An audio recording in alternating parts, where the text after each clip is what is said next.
Thanks for joining us from the Ohio AgNet, voice you know with the news you trust studio, sponsored by Grain Equipment Company, where innovation meets execution. I'm Dusty Sonnenberg. Well, bright sunny skies outside, but it's a little deceiving. Temperature on the barn thermometer right now says 41 degrees, and if you're out of the wind, that's accurate. But once you step around the corner of the buildings and get into that wind with gusts over 30 miles an hour, it feels like it's in the low 20s. With all that said, we're still doing a lot better than we were a week ago. Taking a look at your agricultural headlines, Ohio Republican Governor Mike DeWine has asked the Trump administration to delay the implementation of year-round E15, that would be unleaded 88, in the state to 2026, citing concerns raised by the petroleum industry in the state. Now, DeWine made the request to James Payne, the acting administrator of the U.S. Environmental Protection Agency, in a January 24th letter. The Biden EPA finalized a rule back on February 22nd of 2024 to allow 8 Midwest states to permanently sell E15 year-round, delaying the implementation to April 28th of 2025. In addition to Ohio, the request was granted to Illinois, Iowa, Minnesota, Missouri, Nebraska, South Dakota, and Wisconsin. Now, Governor DeWine said in the letter to the EPA that his state appreciated the emergency waiver granted to Ohio to use E15 in the summer months during the past 3 years. Quote, "The emergency waivers granted for the last 3 summers highlight the importance of a nationwide approach to the provision of E15, his letter said.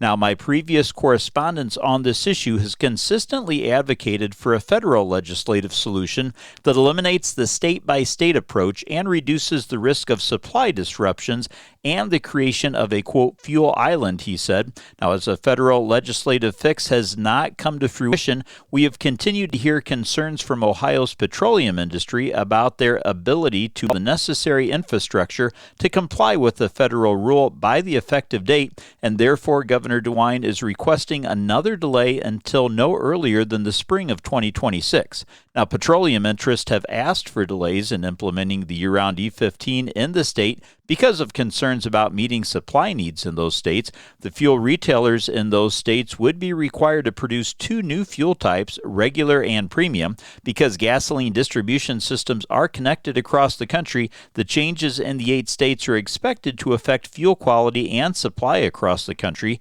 The new EPA rule allows states to use the same volatility limitations for both E15 and E10, essentially putting E10 and E15 on the same footing.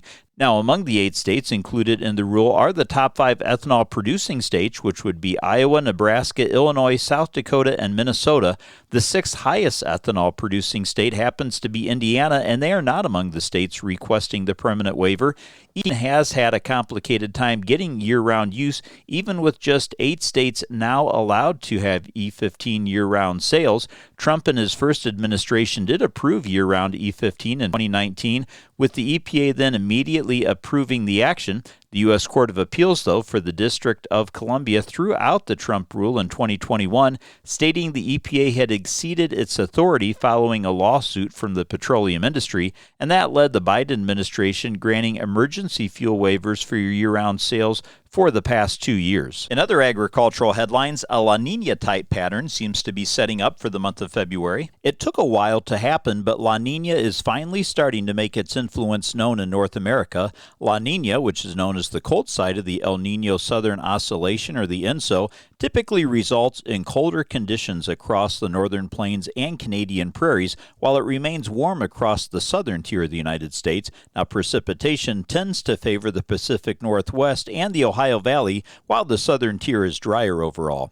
Now, we're not really seeing this pattern developing right now. This week is a transition week as we go out with the old weather pattern and in with the new. The upper level ridge that's been stuck in western Canada and in the northeastern Pacific for the most part of January is finally making a move southeastward, getting stuck in the southeast U.S. or just off of the east coast during the first week of February. Now, an upper level trough will take its place in western Canada, and cold air will pool underneath it, coming in from Alaska and sometimes straight from the North Pole. This sort of upper level setup will not be a locked-in feature throughout the entire month of February, but it should be a rather frequent sight and be the driver for the weather systems throughout the month. Well, let's take a look now at that Wednesday afternoon weather forecast brought to us by Seed Consultants. Simply better performance online at seedconsultants.com. Stay tuned. We'll be back to take a look at your markets after this.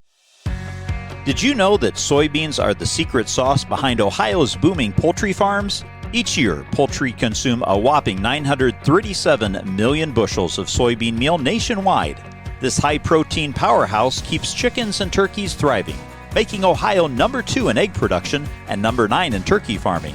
From farm to table, soybeans power the farms that feed families. Brought to you by Ohio soybean farmers and their checkoff. Let's take a look now at how your markets closed for a Wednesday, brought to us by Seed Consultants. Simply better performance, online at seedconsultants.com. It was a positive close in the grain markets, with March corn up 11 3/4 cents at $4.97. March soybeans closed 15 1/2 cents higher at $10.60 1/2 cent, and wheat for March was up 17 1/4 at $5.62 1/2 cent. Live cattle closed lower, and lean hogs were mixed. This is the Ohio AgNet.